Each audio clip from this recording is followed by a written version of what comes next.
Hey guys, so today we're going to be looking at the brand new 16-inch MacBook Pro with the M3 Max. The M3 Max is the newest thing about this laptop, but unlike M1 Max to M2 Max, the jump from M2 Max to M3 Max is spectacular. Right now, it's the most powerful piece of Apple Silicon ever released, and based on our test, it is something else. And we're also going to answer the question, who is this laptop for? Let's take a look. All right, let's start off with design. This features the exact same design as before, which is, in my opinion, a good thing because I really enjoyed this new design. It kind of has like a modern look, but still kind of classic in its own way, which I like. But if people were looking for a more updated look, you're gonna be disappointed. It has the same port selection as before. And if we open it up, you could also see the large keyboard, which is perfect for me because I have big hands. We do have a new space black color, which I think is pretty amazing. Unfortunately, it's only available on the pricier M3 Pro and M3 Max versions of the 14-inch and 16-inch MacBook Pro. And the big thing about this finish is that it's fingerprint resistant. All right, so here's a better look at the anti-fingerprint resistance. If you read Apple's website, they say it's anodized to lessen fingerprints. It's not just marketing bluster. You're still gonna get fingerprints, obviously. Sometimes you can actually see like the fingerprint disappear before your eyes, which is like magical to me as far as I'm concerned. The display will do outside.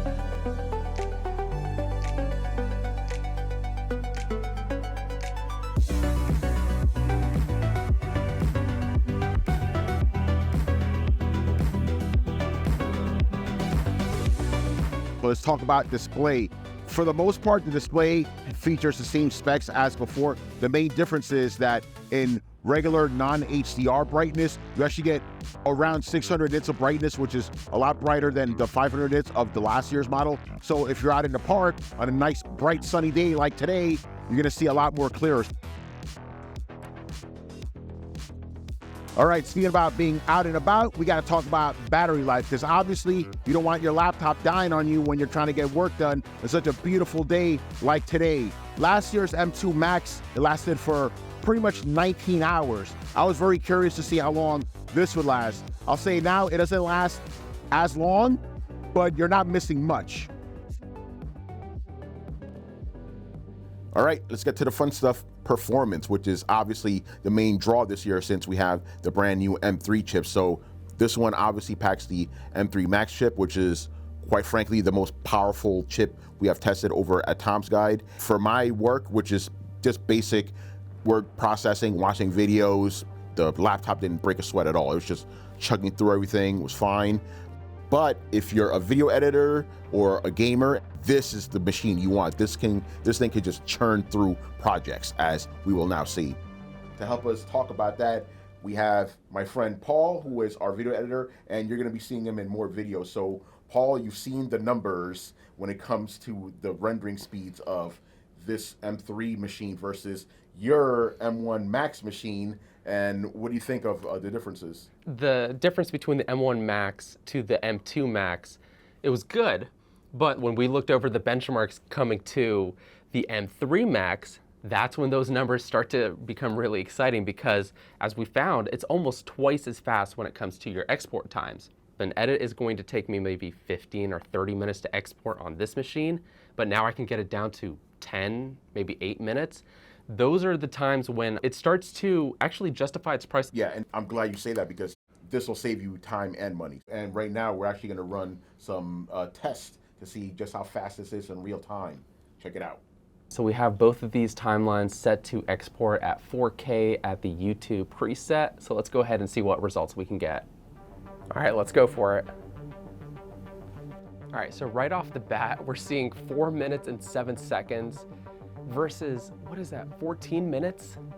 We're at about 37, almost 40%, whereas we still have about 7 minutes, 7.5 minutes. It keeps fluctuating there, but we're about done here with the M3 Max, and we're ready to move on to our next project.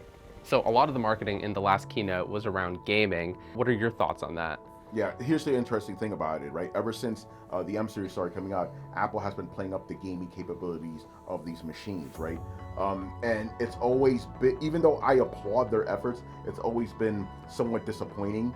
Thankfully, though, we are seeing a lot more AAA games coming out, right? It shows you what can happen when you have games optimized. I got to play these games and you could tell the difference. Like, it is stunning. So it really gives me a good sense of where Apple could go if you have games not only optimized for the system, but also when you have developers actually coming on board with it. Yeah.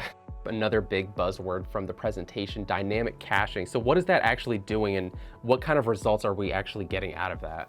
So with dynamic caching, it's not something we could measure, right? It's supposed to do is basically the RAM knows what memory to use and what not to use. So like if you're playing a game, it's only funneling everything towards the game. It's not trying to run any other processes, right? And Apple says it's an industry first, but based on what I've seen, I have to believe Apple's claims, because these games, you know, editing and all that, it's just running so much better. So I think this thing's a real deal, and I'm curious to see if other companies will adapt their own version of dynamic caching. As a gamer, I'm really happy with what this machine can do, and I'm looking forward to seeing what future MacBook Pros can do. Definitely a step in the right direction.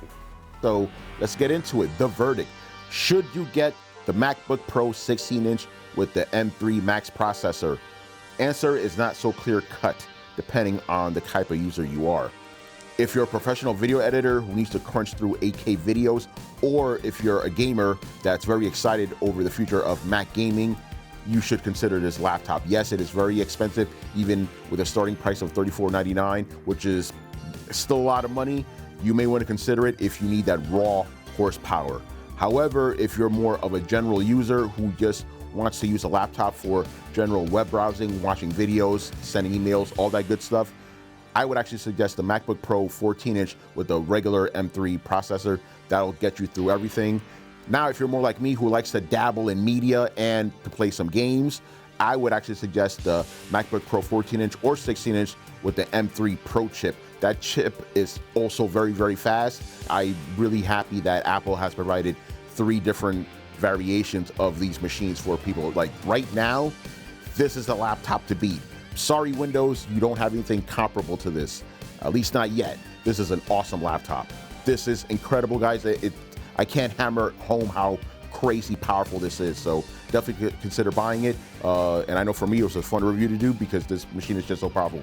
Anyway, that's going to do it for me. I've been Tony Polanco from Tom's Guide. Make sure you follow us on all social media platforms, and I'll see you around in the next video. Later.